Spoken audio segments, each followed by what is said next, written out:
Pozdrav svima i dobrodošli u novi video na kanalu i danas za vas imamo rimske svijeće.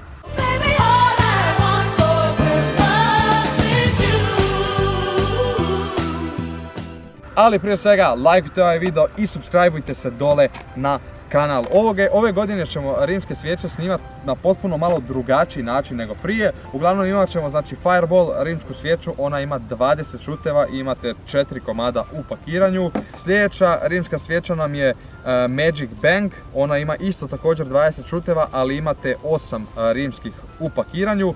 Te za sami kraj, odnosno najveću rimsku svijeću koju imamo ove godine, to nam je naravno bazuka. Imate dvije bazuke u pakiranju i ima koliko mogu, ja mislim da je 6 šuteva, čisto da se provjerim. Jest, 6 šuteva ima ova bazuka, tako da mi ćemo ovo sve zajedno povezati i sve će vam uglavnom, sve ćete zajedno lijepo vidjeti na nebu, neće biti kao prijašnjih godina da držimo jednu po jednu, tako da sve će ovo biti spojeno u jedno i kad kupite sve ove tri dobit ćete takav efekt na nebu kakav ćemo mi napraviti danas, tako da idemo se baciti ljudi na probu.